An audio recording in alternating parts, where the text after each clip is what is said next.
आपण पाहत आहात महा टाइम्स न्यूज, नवा काळ, नव्या बातम्या। आज या ठिकाणी सर्वांना बोलवण्याचे कारण, पाठीमागच्या 1 वर्षापासून आपण घरकुलाचे एक नवीन सर्वे चालू केलेला होता। त्याच्या अगोदरचा सर्वे 2016 मध्ये झालेला होता आणि त्या यादीमध्ये जी नावं निश्चित केलेली होती त्यांना आपण गेल्या वर्षीपर्यंत लाभ देत होतो आणि ती यादी आता पूर्ण महाराष्ट्राची संपलेली होती। त्या अनुषंगाने पाठीमागची जी आपली मंजुरी झाली होती, एकदम जे 12,000ची यादी राहिलेली होती त्या सर्वच लाभार्थ्यांना मंजुरी देण्यात आलेली होती। आता पुढं जर का घरकुलांना लाभार्थी किंवा नवीन मंजुरी द्यायची असेल तर तशी यादी आपल्याकडे उपलब्ध नव्हती आणि म्हणून केंद्र शासनाने दिलेल्या सूचनाच्या अनुषंगाने आपण नवीन यादी बनवायला घेतलेली होती। संपूर्ण देशामध्ये जे यादीचं काम चालू झालेलं होतं। मे 2026मध्ये केंद्रीय मंत्री माननीय शिवराज चव्हाण साहेब साताऱ्यामध्ये एका कार्यक्रमासाठी आलेले होते की ज्यावेळी महाराष्ट्रातील 5 लाख घरकुले बांधून पूर्ण झालेली होती आणि त्याचे चावी वाटप कार्यक्रमामध्ये त्यांनी सांगितलेलं होतं की आपण केंद्र शासनामार्फत नवीन आणखी घरकुल लाभार्थी मंजूर करून देणार आहोत, पण महाराष्ट्रातली जी यादी आहे ती यादी बनवण्याचं काम तात्काळ पूर्ण करावं।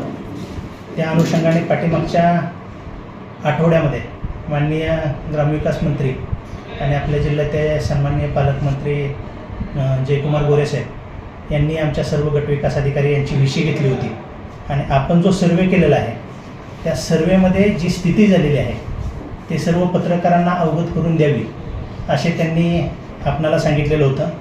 त्या अनुषंगाने नवीन जो सर्वे आहे त्याची आपली स्थिती काय आहे ती या ठिकाणी मी तुम्हाला सांगतो आहे।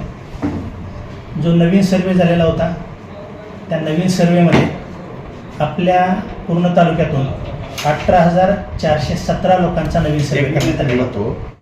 18,417 लोकांचा सर्वे झालेला होता। ह्यात सर्वेत सुद्धा 2 पद्धती ठेवलेल्या होत्या।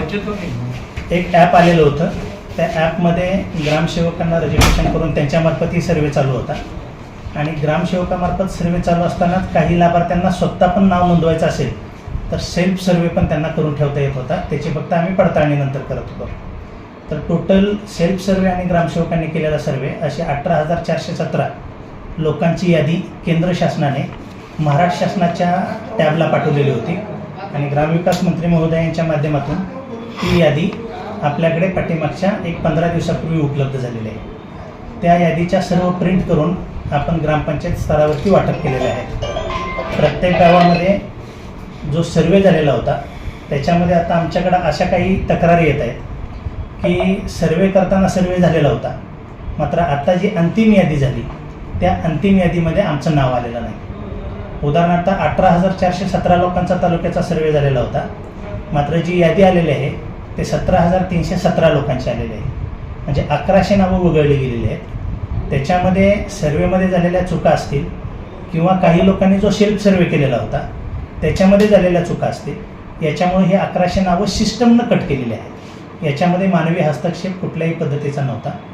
त्याच्यावरती त्या दिवशी जे माननीय ग्रामविकास मंत्री महोदयांनी आम्हाला सूचना दिल्या की ह्या 1100 लोकांना हे माहीत होऊ द्या की जरी आपलं नाव ह्या यादीमध्ये आलेलं नसेल तरीसुद्धा माझं नाव समाविष्ट करावं म्हणून ह्या 1100 लोकांना अपील करता येईल।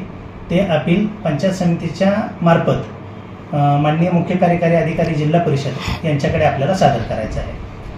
यानंतर काही तक्रारी अशा स्वरूपाच्या येत आहेत की आमचा सर्वेच केला गेला नाही आणि आम्हाला तर घराची गरज होती।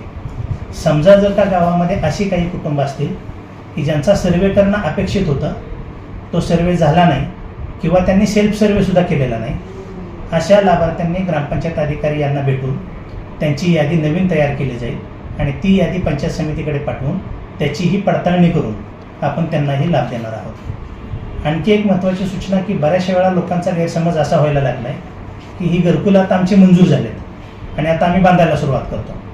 असं जर केलं तर ते चुकीचं होईल, कारण ही जी यादी आहे ही मंजुरीची यादी नाही। ही यादी प्रायोरिटी वेटिंग लिस्ट आहे की जेव्हा आपल्याला नवीन उद्दिष्ट प्राप्त होईल, उदाहरणार्थ जर का भविष्यात आपल्याला 1,000चं उद्दिष्ट प्राप्त झालं तर सर्व गावातील त्या क्रमानुसार 1,000 लोकांनाच आपण मंजुरी देऊ आणि त्यावेळेसच त्यांनी बांधकाम सुरू करू। नाहीतर अगोदर जर का बांधकाम केलं तर जेव्हा त्यांचा नंबर येईल त्यावेळी त्यांनी अगोदरच बांधकाम केलं म्हणून त्यांची मंजुरी देता येणार नाही, यासाठीच आजची ही पत्रकार परिषद घेतली होती. या ज्या 3 याद्या आहेत, पहिली यादी की जी आज सर्व गावामध्ये फिरते, सर्व ग्रामसेवकांना आम्ही दिलेली आहे ती यादी. दुसरी यादी की सर्वे झालेला होता मात्र ह्या यादीत नावं आलेली नाहीत अशी एक यादी. आणि तिसरी यादी सर्वेतूनच काही लोक चुकलेली होती अशा लोकांची यादी. या 3 याद्यांचं नंतर एकत्रीकरण होईल आणि त्यानुसार अंतिम यादी तयार होईल. आणि त्या अंतिम यादीत जसं केंद्र शासनाकडून किंवा राज्याच्या ग्रामविकास विभागाकडून आपल्याला टार्गेट येईल त्या पद्धतीनं आपण प्रत्येक गावाला मंजुऱ्या देणार आहोत.